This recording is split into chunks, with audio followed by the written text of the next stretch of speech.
ಇನ್ನು ಇಡೀ ಕಲ್ಯಾಣ ಕರ್ನಾಟಕ ಮತ್ತು ಉತ್ತರ ಕರ್ನಾಟಕವನ್ನು ವರುಣ ರಾಯ ಎಷ್ಟರ ಮಟ್ಟಿಗೆ ಕಾಡ್ತಾ ಇದ್ದಾನೆ ಅಂತ ಅಂದರೆ, ಸಾಕಪ್ಪ ಸಾಕು ನಿಲ್ಲಿಸ್ಬಿಡು ಮಳೆನ ಅಂತ ಹೇಳಿ ದೇವರಲ್ಲಿ ಪ್ರಾರ್ಥನೆ ಮಾಡಿಕೊಳ್ತಾ ಇದ್ದಾರೆ ಜನ. ಬೆಳೆದಂಥ ಬೆಳೆ ಸಂಪೂರ್ಣವಾಗಿ ನಾಶ ಆಗಿ ಹೋಗ್ತಾ ಇದೆ. ಕಟ್ಟಿದಂಥ ಮನೆಗಳು ಕುಸಿದು ಬೀಳ್ತಾ ಇದ್ದಾವೆ. ಎಲ್ಲಿಗೆ ಹೋಗಿ ಬದುಕಬೇಕು ನಾವು ಅಂತ ಹೇಳಿ ಜನಸಾಮಾನ್ಯರು ಪ್ರಶ್ನೆ ಮಾಡ್ತಾ ಇದ್ದಾರೆ. ಕಲ್ಯಾಣ ಕರ್ನಾಟಕ ಉತ್ತರ ಕರ್ನಾಟಕದಲ್ಲಿ ಭೀಕರ ಪ್ರವಾಹ ಉಂಟಾಗಿದೆ. ನೆರೆ ಹಾನಿಗೀಡಾದ ಮನೆಗಳಿಗೆ ಸಿಎಂ ಪರಿಹಾರವನ್ನು ಘೋಷಣೆ ಮಾಡಿದ್ದಾರೆ. ಇವತ್ತು ಸ್ವತಃ ಮುಖ್ಯಮಂತ್ರಿಗಳು ವೈಮಾನಿಕ ಸಮೀಕ್ಷೆಯನ್ನ ಕೂಡ ನಡೆಸಿದರು. ನೆರೆಯಿಂದ ಹಾನಿಗೀಡಾದ ಮನೆಗಳಿಗೆ ಸಿಎಂ ಸಿದ್ದರಾಮಯ್ಯ ಪರಿಹಾರ ಘೋಷಣೆ ಮಾಡಿದ್ದಾರೆ. ನೀರು ನುಗ್ಗಿದ ಮನೆಗಳಿಗೆ 5,000 ರೂಪಾಯಿ ಪರಿಹಾರ ಘೋಷಣೆ ಮಾಡಿದ್ದಾರೆ. ಒಟ್ಟು 23 ಕೋಟಿ ರೂಪಾಯಿ ಪರಿಹಾರವನ್ನು ಘೋಷಿಸಿದ್ದಾರೆ ಸಿಎಂ ಸಿದ್ದರಾಮಯ್ಯ. NDRF ಮಾರ್ಗಸೂಚಿ ಪ್ರಕಾರ ಕುಸ್ಕಿ ಜಮೀನಿಗೆ 8,500 ಪರಿಹಾರ, ನೀರಾವರಿ 1 ಹೆಕ್ಟೇರ್ ಜಮೀನಿಗೆ 17,000 ಪರಿಹಾರ ಘೋಷಣೆ ಮಾಡಿದ್ದಾರೆ. ಇನ್ನು ಒಟ್ಟು NDRF ರಾಜ್ಯ ಸರ್ಕಾರದಿಂದ 2,000 ಕೋಟಿ ಹಣ ಪರಿಹಾರವನ್ನು ನೀಡಲಾಗಿದೆ. ಕೇಂದ್ರಕ್ಕೆ ಪರಿಹಾರ ನೀಡುವಂತೆ ಮನವಿ ಪತ್ರ ಸಲ್ಲಿಸುತ್ತೇವೆ ಅಂತ ಮುಖ್ಯಮಂತ್ರಿಗಳು ಹೇಳಿದ್ದಾರೆ. ಕಲ್ಯಾಣ ಕರ್ನಾಟಕ ಉತ್ತರ ಕರ್ನಾಟಕದಲ್ಲಿ ಭೀಕರ ಪ್ರವಾಹ ಉಂಟಾಗಿ ಒಂದು ಕಡೆ ರೈತರು ಸಂಕಷ್ಟಕ್ಕೆ ಸಿಕ್ಕಾಕೊಂಡಿದ್ದಾರೆ, ಮತ್ತೊಂದು ಕಡೆ ಹಲವು ಮನೆಗಳಿಗೆ ನೀರು ನುಗ್ಗಿದೆ. ಜೊತೆಗೆ ಮನೆಗಳು ಕುಸಿದು ಬಿದ್ದಿದ್ದಾವೆ. ಅವರನ್ನು ಬೇರೆ ಕಡೆಗೆ ಸ್ಥಳಾಂತರ ಮಾಡಲಾಗಿದೆ. ಈಗ ಎಷ್ಟರ ಮಟ್ಟಿಗೆ ಪರಿಹಾರವನ್ನು ನೀಡಿದ್ದಾರೆ, ಇದು ಒಂದು ಪ್ರಶ್ನೆನೇ ಇತ್ತು. ಪರಿಹಾರವನ್ನು ನೀಡ್ತಾರೆ ಅನ್ನೋ ಒಂದು ಪ್ರಶ್ನೆ. ಸೊ ಫೈನಲಿ ಈಗ ಪರಿಹಾರವನ್ನು ಘೋಷಣೆ ಮಾಡಿದ್ದಾರೆ ಮುಖ್ಯಮಂತ್ರಿಗಳು. ನೆರೆ ಪೀಡಿತ 4 ಜಿಲ್ಲೆಗಳಲ್ಲಿ ವೈಮಾನಿಕ ಸಮೀಕ್ಷೆಯನ್ನು ನಡೆಸಿದ್ದೇನೆ. ಸಿದ್ದರಾಮಯ್ಯನವರು ಇವತ್ತು ಏನೆಲ್ಲ ಹೇಳಿದ್ರು, ವೈಮಾನಿಕ ಸಮೀಕ್ಷೆ ನಡೆಸಿದ ನಂತರ ಏನೆಲ್ಲ ಹೇಳಿದ್ರು, ಅವರಿಗೆ ಏನೆಲ್ಲ ಮಾಹಿತಿಯನ್ನು ಸಂಬಂಧಪಟ್ಟಂಥ ಅಧಿಕಾರಿಗಳು ಕೊಟ್ಟರು, ಜೊತೆಗೆ ಎಷ್ಟರ ಮಟ್ಟಿಗೆ ಹಾನಿ ಆಗಿದೆ, ಬೆಳೆ ಎಷ್ಟರ ಮಟ್ಟಿಗೆ ಹಾನಿ ಆಗಿದೆ, ಎಲ್ಲದರ ಬಗ್ಗೆಯೂ ಕೂಡ ಸಿಎಂ ಸಿದ್ದರಾಮಯ್ಯನವರು ಮಾತಾಡಿದ್ದಾರೆ.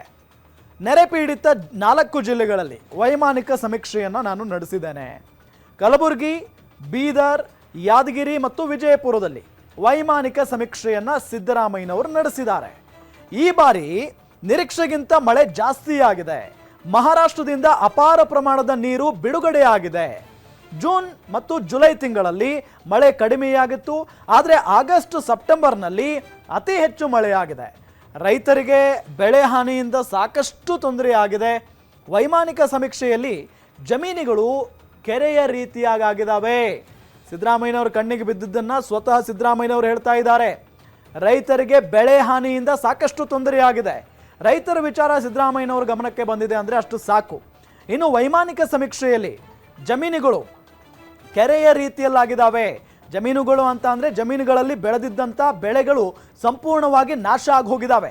ಸಂಪೂರ್ಣವಾಗಿ ನಾಶ ಆಗಿ ಹೋಗಿದೆ. ಕೈಗೆ ಬಂದ ತುತ್ತು ಬಾಯಿಗೆ ಬಂದಿಲ್ಲ. ಇದರ ನೋವಿನಲ್ಲಿ ಈಗ ರೈತಾಪಿ ವರ್ಗ ಇದೆ. ಆ ನಿಟ್ಟಿನಲ್ಲಿ ಕೆರೆಯ ರೀತಿಯಾಗಿದೆ ಅಂತ ಹೇಳಿ ಸ್ವತಃ ಸಿದ್ದರಾಮಯ್ಯನವರು ಹೇಳಿಕೆಯನ್ನು ಕೊಟ್ಟಿದ್ದಾರೆ. ಇನ್ನು 10 ಲಕ್ಷ ಹೆಕ್ಟೇರ್ಗೂ ಅಧಿಕ ಪ್ರದೇಶದಲ್ಲಿ ಬೆಳೆ ಹಾನಿಯಾಗಿದೆ. 10 ಲಕ್ಷ ಹೆಕ್ಟೇರ್ಗೂ ಅಧಿಕ ಪ್ರದೇಶದಲ್ಲಿ ಬೆಳೆ ಹಾನಿಯಾಗಿದೆ ಅಂದರೆ ಆ ರೈತನ ಪರಿಸ್ಥಿತಿ ಏನಾಗಿರಬಹುದು, ಜಸ್ಟ್ ಇಮ್ಯಾಜಿನ್. ಇನ್ನು ಮಳೆ ಕಡಿಮೆಯಾದ ಬಳಿಕ ಸರ್ವೆ ಮುಗಿಸಿ ರೈತರಿಗೆ ಪರಿಹಾರವನ್ನು ಕೊಡ್ತೇವೆ. ಈ ವರ್ಡ್ ಇದೆಯಲ್ಲ, ಅಥವಾ ಈ ಸೆಂಟೆನ್ಸ್, ಮಳೆ ಕಡಿಮೆಯಾದ ನಂತರ ಸರ್ವೆ ಮಾಡಿ ರೈತರಿಗೆ ಪರಿಹಾರವನ್ನು ಕೊಡ್ತೇವೆ. ಯಾವ್ಯಾವ ರೈತ ಎಷ್ಟೆಷ್ಟು ಹಾನಿಗೊಳಗಾಗಿದ್ದಾನೆ ಅನ್ನೋದರ ಬಗ್ಗೆ ನೋಡಿ ಪರಿಹಾರವನ್ನು ಕೊಡ್ತೇವೆ. ಇದು ರೈತರಿಗೆ ಇವತ್ತು ನಿಟ್ಟುಸಿರು ಬಿಡುವಂತೆ ಮಾಡಿರುತ್ತೆ. ಸಿಎಂ ಸಿದ್ದರಾಮಯ್ಯನವರು ನಮ್ಮ ಬಗ್ಗೆ ಗಮನ ಹರಿಸಿದ್ದಾರೆ ಅನ್ನೋ ಒಂದು ಖುಷಿನೂ ಅವರಿಗಿರುತ್ತೆ. ಇನ್ನು NDRF ಅಡಿಯಲ್ಲಿ ರೈತರಿಗೆ ಪರಿಹಾರ ನೀಡುವಂಥ ಕೆಲಸವನ್ನು ಮಾಡ್ತೇವೆ. 8 ಜಿಲ್ಲೆಗಳಲ್ಲಿ 9 ಲಕ್ಷಕ್ಕೂ ಅಧಿಕ ಹೆಕ್ಟೇರ್ ಪ್ರದೇಶದಲ್ಲಿ ಬೆಳೆ ಹಾನಿಯಾಗಿದೆ. ಒಂದಲ್ಲ ಎರಡಲ್ಲ, 8 ಜಿಲ್ಲೆಗಳಲ್ಲಿ 9 ಲಕ್ಷಕ್ಕೂ ಅಧಿಕ ಹೆಕ್ಟೇರ್ ಪ್ರದೇಶಗಳಲ್ಲಿ ಬೆಳೆ ಹಾನಿಯಾಗಿದೆ. ಇದರಲ್ಲಿ 8.88 ಲಕ್ಷ ಹೆಕ್ಟೇರ್ ಪ್ರದೇಶದಲ್ಲಿ ಕೃಷಿ ಬೆಳೆಗಳು ಹಾನಿಯಾಗಿದ್ದಾವೆ. 80 ಕಾಳಜಿ ಕೇಂದ್ರದಲ್ಲಿ 10,000ಕ್ಕೂ ಅಧಿಕ ಸಂತ್ರಸ್ತರಿಗೆ ಆಶ್ರಯವನ್ನು ಕಲ್ಪಿಸಲಾಗಿದೆ. 80 ಕಾಳಜಿ ಕೇಂದ್ರಗಳನ್ನು ಓಪನ್ ಮಾಡಿದ್ದಾರೆ. ಅದರಲ್ಲಿ 10,000ಕ್ಕೂ ಅಧಿಕ ಸಂತ್ರಸ್ತರಿಗೆ ಆಶ್ರಯವನ್ನು ಕಲ್ಪಿಸಲಾಗಿದೆ. ಅಂದರೆ ಒಂದಿಷ್ಟು ಜಿಲ್ಲೆಗಳಲ್ಲಿ ಹೆಂಗಾಗ್ಬಿಟ್ಟಿದೆ ಅಂತ ಅಂದರೆ, ಅದರಲ್ಲೂ ನದಿಯ ಅಕ್ಕಪಕ್ಕದ ಗ್ರಾಮಗಳಿರ್ತಾವಲ್ಲ, ನದಿ ಪಾತ್ರದಲ್ಲಿ ವಾಸ ಮಾಡ್ತಾ ಇರುವಂಥ ಜನರು ಇಡೀ ಗ್ರಾಮವೇ ಶಿಫ್ಟ್ ಮಾಡಿರೋದು. ಗ್ರಾಮದ ಜನ ಇಲ್ಲಿ ಬದುಕಕ್ಕಾಗ್ತಾ ಇಲ್ಲ, ವಿಷ ಜಂತುಗಳು ಮನೆ ಒಳಗಡೆ ನುಗ್ತಾ ಇದ್ದಾವೆ ಅನ್ನೋ ನಿಟ್ಟಿನಲ್ಲಿ ಬೇರೆ ಕಡೆ ನಮ್ಮನ್ನ ಸ್ಥಳಾಂತರ ಮಾಡಿ ಅಂತ ಅಂದಿದ್ರು. ಅದರಂತೆ 80 ಕಾಳಜಿ ಕೇಂದ್ರಗಳಲ್ಲಿ 10,000ಕ್ಕೂ ಅಧಿಕ ಸಂತ್ರಸ್ತರಿಗೆ ಆಶ್ರಯವನ್ನ ನೀಡಲಾಗಿದೆ. ಇನ್ನು ಇದೇ ವಿಚಾರಕ್ಕೆ ಸಂಬಂಧಪಟ್ಟಂತೆ ಡೀಟೇಲ್ಸ್ ಕೊಡ್ತಾರೆ ನಮ್ಮ ರಿಪೋರ್ಟರ್ ಶ್ರೀಕಾಂತ್ ಸಂಪರ್ಕದಲ್ಲಿದ್ದಾರೆ.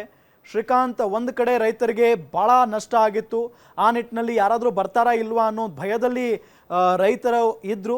ಸಿಎಂ ಸ್ವತಃ ವೈಮಾನಿಕ ಸಮೀಕ್ಷೆಯನ್ನ ನಡೆಸಿದ್ದಾರೆ, ಅದಾದ ನಂತರ ಪರಿಹಾರವನ್ನ ಕೂಡ ಘೋಷಣೆ ಮಾಡಿದ್ದಾರೆ.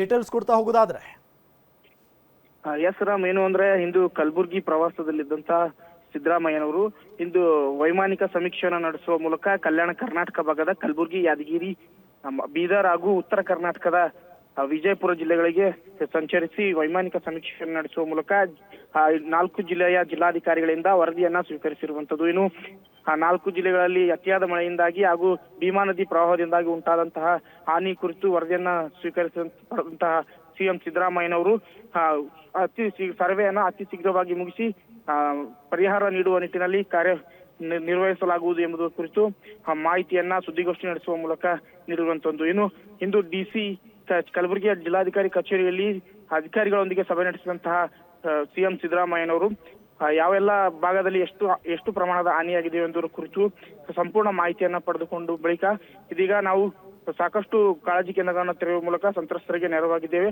ಮುಂದೆಯೂ ಕೂಡ ಸರ್ವೆ ನಡೆಸಿ ಸೂಕ್ತ ಪರಿಹಾರ ನೀಡುವ ನಿಟ್ಟಿನಲ್ಲಿ ಸರ್ಕಾರ ಬದ್ಧವಾಗಿದೆ ಎನ್ನುವಂತಹ ಸಂದೇಶವನ್ನ ನೀಡಿರುವಂತದ್ದು ರಾಮ್.